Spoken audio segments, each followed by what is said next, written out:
Halo, selamat pagi. Perkenalkan, saya Septiana dengan NIM 731141911. Di sini saya akan memaparkan terkait analisis paper saya yang pertama yaitu PT Semen Indonesia Tbk. Profil perusahaan. PT Semen Indonesia merupakan perusahaan yang bergerak di bidang industri semen yang diresmikan tanggal 7 Agustus 1957 di Gresik, Jawa Timur. Kegiatan usaha yang dijalankan oleh SMGR antara lain berbagai produk semen kantong, semen curah, produk beton, produk agregat dan turunan semen, serta jasa dan lain-lainnya seperti jasa penambangan, logistik, dan lain-lain. SIG memiliki 3 bagian struktur kepemilikan saham, yaitu pemegang saham terbesar pemerintah sebesar 76%, kemudian asuransi jiwasraya sebesar 9%, dan publik sebesar 15%. SMGR memiliki 1 cucu dan 15 anak perusahaan, di mana SMGR ini merupakan salah satu produsen semen terbesar di Asia Tenggara yang mempunyai kemampuan terpasang 53 juta ton per tahun. Makroekonomi. Yang pertama, bangkitnya GDP global. Pandemi COVID-19 berimbas kepada perekonomian dunia. Dampak yang sangat dirasakan yaitu adanya penurunan GDP global yang ditunjukkan oleh garis biru muda. GDP global mengalami penurunan pada tahun 2020 mencapai minus 4%. OECD memproyeksikan PDB global akan meningkat sekitar 4,2% pada tahun 2021 dan 3,7% lagi pada tahun 2022. Kedua, peningkatan PDB. Ekonomi Indonesia tumbuh 0,51% di triwulan 1 2022 jika dibandingkan dengan periode sama tahun lalu. Pertumbuhan ekonomi ini diiringi oleh peningkatan ekonomi masyarakat. 3. Pelemahan rupiah. Nilai tukar rupiah 12 Mei 2022 terpantau melemah 0,3% ke posisi 14.598 terhadap dolar US. Pelemahan ini disebabkan oleh sentimen negatif global yang berasal dari lonjakan inflasi Amerika Serikat, di mana mencapai 8,3% di atas konsensus analisis 8,1%. Meski begitu, pelemahan rupiah dinilai masih terbatas. Keempat, inflasi meningkat. Inflasi tahunan Indonesia tercatat mencapai 3,47% pada April 2022. Angka ini menjadi tertinggi sejak awal pandemi COVID. Tingkat inflasi tahunan menanjak tajam pada Maret 2022 seiring dengan perang Rusia-Ukraina yang diikuti harga komoditas di pasar global. 4. Suku bunga acuan rendah. Suku bunga acuan Bank Indonesia sebesar 3,5% pada Februari 2022. Meski dunia menghadapi gelombang penurunan COVID varian Omicron, namun pemulihan ekonomi diperkirakan akan terus berlanjut dengan adanya vaksinasi dan kebijakan fiskal yang ekspansif. Tinjauan industri. Yang pertama, oversupply di industri semen. Kondisi pasar semen dalam 5 tahun mendatang akan mengalami kelebihan pasokan di tengah penambahan kapasitas oleh produsen semen yang ada dan masuknya pemain baru. Berdasar grafik, kapasitas terpasang dari produsen semen di Indonesia selalu berada di atas permintaan dan akan terus meningkat, terutama pada kondisi kelebihan pasokan periode 2015 sampai 2021. 2. Peningkatan penjualan ekspor. Untuk membantu menjaga utilitas, beberapa pemain melakukan penjualan ke pasar ekspor. Ekspor semen dan terak dari Indonesia terus meningkat terutama pada tahun 2017 hingga saat ini. Resiko bisnis dan investasi. Yang pertama, nilai tukar terhadap mata uang asing. Rupiah melemah di level 14.598 rupiah per dolar Amerika Serikat, melemah 0,3% pada 12 Mei 2022. SMGR rentan terhadap risiko nilai tukar mata uang asing yang timbul dari berbagai eksposur mata uang. Yang kedua, politik dan regulasi. Peraturan pemerintah mengenai lingkungan hidup mempengaruhi kegiatan usaha perseroan. Yang ketiga, ketersediaan dan fluktuasi harga bahan baku. Risiko harga SMGR diakibatkan harga bahan batu bara yang fluktuatif. Hal tersebut dipengaruhi permintaan pasokan, nilai tukar, dan cuaca. Yang keempat, kompetisi bisnis. Pesaing SMGR berdampak pada kompetisi bisnis yang semakin ketat dengan banyaknya produsen lokal maupun internasional. 5 Porter First Analysis. Yang pertama, Trade of New Entrant atau terbilang low. Kesempatan perusahaan semen di Indonesia terbuka lebar, apalagi pemerintah sedang menggencarkan pembangunan infrastruktur di ibu kota baru. Tetapi dengan SMGR merajai pasar domestik dan luar negeri, saya yakin bahwa tidak terjadi ancaman yang mengganggu pasar SMGR. Yang kedua, bargaining power of supply terbilang moderat. Banyaknya variasi jenis produk dari perusahaan SMGR menjadikan pemasok terkuat daripada kompetitor terdekatnya yaitu INTP. SMGR telah berkembang menjadi penyedia solusi bahan bangunan dengan produk dan layanan yang komprehensif dan terintegrasi. Yang ketiga, threat of substitutes atau terbilang low.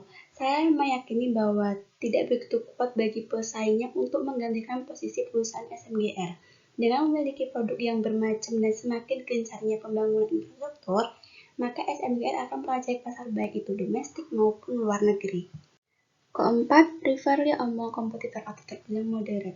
Saya meyakini bahwa SMGR masih unggul dibanding pesaingnya, dibuktikan dengan bervariasinya produk yang ditawarkan.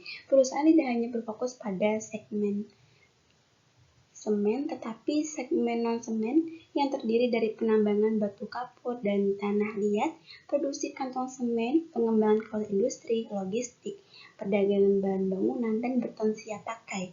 Yang kelima, bargaining power of customer atau terbilang moderat. Loyalitas konsumen Indonesia dikatakan masih lebih memilih produk dari SMGR, yaitu dengan merek dagang semen Gresik dibandingkan pesaingnya yang menggunakan merek dagang semen 3 roda. Dibandingkan dengan pesaing terdekatnya INTP, mencatat realisasi volume penjualan semen sebesar 12,19 juta ton hingga September 2021. Kemudian competitive advantage yang pertama, merajai pangsa pasar. Penguasa pangsa pasar semen di Indonesia membuat SMGR kokoh dalam merajai pasar semen sebesar 58%.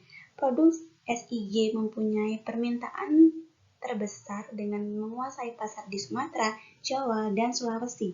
Yang kedua, ekspor produk yang meningkat. Perusahaan SMGR mengalami kenaikan ekspor di setiap tahunnya. Peningkatan yang signifikan terjadi pada tahun 2020. Kekuatan ekspor ini sangat menjadi keunggulan dan menjadi daya tarik investor untuk melirik perusahaan SMGR. Ketiga, permintaan semen SMGR yang naik. Konsumsi semen di Indonesia masih didominasi oleh retail yang sebagian besar berasal dari masyarakat yang berenovasi atau membangun rumah sendiri, atau pengembang kecil yang membangun perumahan skala kecil. Yang keempat, fondasi fundamental yang kokoh. Untuk indikator mudah dan nilai buku menunjukkan adanya kenaikan dengan nilai masing-masing 39,8 triliun dan 6,7 triliun, lebih tinggi dibandingkan tahun sebelumnya sebesar 35,7 triliun dan 6 triliun. Keuangan yang pertama, profitabilitas. SMGR unggul dalam beroleh laba. Pada triwulan 1 2021, hasil keuangan menunjukkan bahwa SIG mampu meningkatkan laba bersih yang dapat didistribusikan kepada entitas induk dari biaya keuangan yang lebih rendah. Selain itu, apabila dibandingkan dengan kompetitornya, profitabilitas SMGR lebih unggul. 2. Solvabilitas, ketergantungan hutang rendah. Hutang berbunga SMGR per Juni 2021 sebesar 23,8 triliun. Pada periode 1 2021, perseroan telah melunasi hutang sekitar 2.000 miliar. 3. Likuiditas, kemampuan membayar hutang baik. Apabila melihat 7 tahun ke belakang, perseroan memiliki CRHR di atas 1, sehingga mencerminkan perseroan memiliki kemampuan membayar hutang jangka pendek yang baik.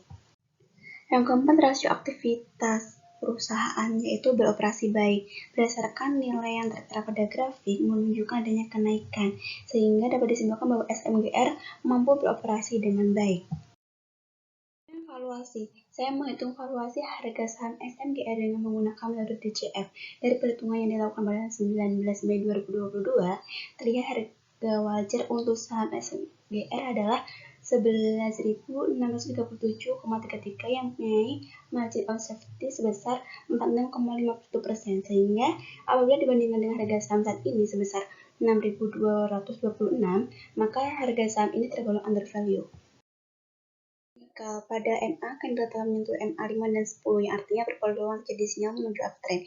Namun berpeluang juga terjadi dead cross pada MACD, menunjukkan tren jangka pendek yang berpeluang golden cross karena garis biru masih berada di atas garis merah. Sedangkan pada stochastic, garis biru memotong ke bawah garis merah. Ketika garis biru memotong ke bawah dan menuju titik oversold, maka bisa dijadikan momentum buy di mana nantinya untuk jangka panjang diperkirakan dan berpeluang memasuki tahap uptrend. Kesimpulan, saya merekomendasikan buy pada PT Semen Indonesia karena undervalue value dan closing price 6.225 dan target price 11.637 dengan upside 46,51%. Oke, yang kedua PT Kimia Farma. Profil perusahaan PT Kimia Farma adalah salah satu BUMN di bidang industri farmasi pertama di Indonesia. Kegiatan utama Kimia Farma ialah produksi berbagai produk farmasi, distribusi, apotek, serta laboratorium. Melalui anak perusahaannya PT Sinkrono Indonesia Lestari dan PT Papros Tbk yang produksi berbagai produk farmasi di antaranya obat generik, obat bebas, obat herbal, obat bermerek, obat antiretroviral, kontrasepsi, dan bahan baku. Untuk kegiatan usaha di bidang retail farmasi, klinik kesehatan dikelola oleh anak perusahaan PT Kimia Farma Apotek yang secara khusus mengelola toko obat dan klinik serta menyediakan layanan optik. Komposisi kepemilikan saham. Saham KF terdiri dari 56,7% dimiliki oleh perseroan, sementara 43,23% milik publik. Makroekonomi ini hampir sama dengan SMGR yang bertambah bangkitnya PDB. Ekonomi Indonesia tumbuh 0,51% di triwulan 1 2022 jika dibandingkan dengan periode tahun lalu periode yang sama. Kedua, pelemahan rupiah. Nilai tukar rupiah 12 Mei 2022 terpantau melemah 0,3% terhadap dolar US dollar. Pelemahan ini karena sentimen negatif global yang berat dari lonjakan inflasi Amerika Serikat. Yang ketiga, inflasi meningkat. Inflasi tahunan Indonesia tercatat mencapai 3,47% pada April 2022. Angka ini tinggi sejak awal pandemi COVID, dikarenakan perang Rusia-Ukraina yang diikuti harga komoditas di pasar global. 4. Suku bunga acuan rendah. Suku bunga acuan Bank Indonesia sebesar 3,5% pada Februari 2022. Meski dunia mengalami gelombang penularan COVID-19 varian baru, namun pemulihan ekonomi diperkirakan akan terus berlanjut dengan adanya vaksinasi. Tinjauan industri yang pertama, ketergantungan impor bahan baku. Bahan baku produksi obat masih bergantung dari luar negeri sebesar 90%. Akan tetapi, pemerintah Indonesia telah melakukan penilaian tingkat kandungan dalam negeri pada pengadaan barang dan jasa demi mendorong industri farmasi dalam negeri. Yang kedua, peningkatan peserta JKN KIS. Tahun 2021, pemerintah Indonesia mewajibkan kepemilikan kartu BPJS atau KIS. Peserta mencapai 221.203.615 jiwa, yang mana jumlah pemilik meningkat dari tahun sebelumnya sebesar 78,46%. Dampaknya, apotek kehilangan konsumen, pedagang besar farmasi kehilangan pesanan rumah sakit, sementara industri farmasi mengalami minus pertumbuhan karena harus beroperasi low price dan low margin. Pertumbuhan hanya dinikmati oleh perusahaan farmasi besar, sedangkan perusahaan domestik dengan skala menengah ke bawah mengalami kesulitan pemasaran produk. Risiko bisnis dan investasi. Yang pertama, risiko kompetisi bisnis. Dalam era pasar terbuka saat ini, persaingan di sektor farmasi dan produk kesehatan akan lebih ketat baik skala nasional maupun internasional. Persaingan berasal dari berbagai aspek seperti kemampuan sumber daya keuangan dan operasional, inovasi produk pemasaran dan promosi. Selain itu, perubahan permintaan dan daya beli masyarakat hal yang perlu diperhatikan. Dalam menghadapi risiko ini, Kimia Farma senantiasa adaptif terhadap perubahan pasar dan membangun budaya inovasi. Yang kedua, risiko keuangan. Dalam menjalankan bisnis, Kimia Farma bergantung pada pemenuhan bahan baku impor yang membuat Kimia Farma rentan terhadap fluktuasi mata uang asing yang akan berdampak pada biaya produksi. Risiko ini dapat diantisipasi perseroan dengan menjaga tingkat persediaan yang cukup dari bahan baku dan barang jadi, selalu memperhatikan kondisi ekonomi domestik dan global. Porter Force Analysis. Yang pertama, trade of new entrants yang terbilang low. Ancaman pendatang baru bagi KF tergolong rendah, disebabkan karena industri farmasi telah memiliki regulasi tersendiri, yaitu Peraturan Menteri Kesehatan Republik Indonesia Nomor 1799/Menkes/12/2010 yang membuat syarat pendirian industri menjadi semakin ketat. Yang kedua, bargaining power of supplier atau terbilang high. Perusahaan yang menjadi supplier dari KF diantaranya yaitu PT Papros yang menyediakan lebih dari 284 macam obat. Sebagian besar di antaranya adalah hasil pengembangan sendiri yang diklasifikasi dalam kelompok produk etikal, generik, OTC, dan agromed. Lalu ada PT Sinkron Indonesia Lestari yang produksi kina, garam, dan produk turunannya bagi industri obat-obatan, minuman, dan industri kimia. 3. Trade-off substitutes atau terbilang KF mempunyai beberapa produk di antaranya seperti jenis etika, generik, OTC, dan herbal, serta kosmetik dan perawatan tubuh. Barang substitusi dari produk KF ditentukan oleh kualitas produk, harga produk, dan loyalitas dari konsumen.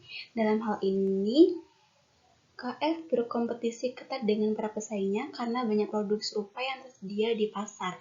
Ini merupakan ancaman bagi substitusi bagi KF yang cukup tinggi. Yang keempat, rivalry among kompetitor atau yang terbilang high. Jumlah pelaku industri farmasi begitu ketat, persaingan antar segmen bahkan antar produk juga tinggi. KLB merupakan pesaing KF terbesar karena KLB juga merupakan market leader dalam industri farmasi. Pesaing KF lainnya seperti Sido Muncul, Daria Varia, dan Merus Indonesia. Yang kelima, bargaining power of customer atau terbilang modern. Konsumen sebagian besar merupakan repeat buyer di mana kualitas produk merupakan penentu pola konsumsi mereka. Penjualan produk KF sangat bergantung pada loyalitas konsumen yang membuat kekuatan tawar-menawar konsumen berada pada posisi sedang. Selain itu, KF juga mempunyai relasi dengan beberapa perusahaan dalam menjualkan produk-produknya, yang mana ini merupakan strategi KF dalam mendiversifikasi pangsa pasar. Analisis keuangan yang pertama, profitabilitas. KF mencatatkan margin laba kuartal 2021 sebesar 34,2%, menurun dibandingkan tahun 2020 sebesar 36,6%. Dan apabila dilihat margin laba beroperasi dan margin laba bersih, KF mencatatkan margin laba yang begitu rendah dari tahun ke tahun. Yang kedua, solvabilitas. 3 tahun ke belakang, KF mencatatkan rasio hutang dan NIR yang konstan yaitu 0,6 kali dan 1,5 kali, sehingga rasio hutang ini bisa mencerminkan bahwa kemampuan dalam membayar hutangnya itu terbilang rendah. Kemudian likuiditas tahun 2021, KM menyatakan KR dan CR masing-masing sebesar 0,6 kali dan 1,6 kali. Rasio tersebut menunjukkan adanya peningkatan dari tahun 2020, walaupun kenaikannya tipis, di mana pada tahun 2020 masing-masing sebesar 0,9 kali dan 0,5 kali. Sehingga dapat disimpulkan bahwa kemampuan perseroan dalam membayar hutang jangka pendeknya tergolong kurang baik. Yang keempat, aktivitas perusahaan. Dengan mengetahui aktivitas tersebut, maka kita dapat menilai apakah suatu perusahaan beroperasi dengan baik atau tidak. Dengan nilai ROT, World Capital Turnover, IoT, dan AOT yang tergolong rendah dalam industrinya. Kemudian valuasi, saya menghitung harga saham atau harga wajar saham menggunakan metode DCFS, di mana pada perhitungan tanggal 20 Mei 2022 terlihat bahwa harga wajar untuk saham SMGR adalah 831,95 yang mana mempunyai margin of safety sebesar minus 49,10%, sehingga apabila dibandingkan dengan harga saham saat ini sebesar 1.490, maka harga saham ini tergolong overvalue. Analisis teknikal, MA menunjukkan downtrend, selain itu MA10 memotong MA20 sehingga mengindikasikan akan jadi bearish. Pada MACD menunjukkan tren jangka pendek yang masih berpeluang golden cross karena garis biru masih berada di atas garis merah. Namun pada stochastic, garis biru telah memotong ke bawah garis merah, di mana garis telah mencapai titik overbuy dan menunjukkan dead cross. Kesimpulannya, saya merekomendasikan saham untuk PT Kimia Farma karena overvalue dan closing price sebesar 1.490 dan intrinsic price sebesar 831 dengan downside minus 79,10%. Oke, sekian dari presentasi saya terkait analisis paper saham. Terima kasih atas perhatiannya. Bagi teman-teman yang ingin bertanya, silahkan. Sampai berjumpa di lain waktu. See you.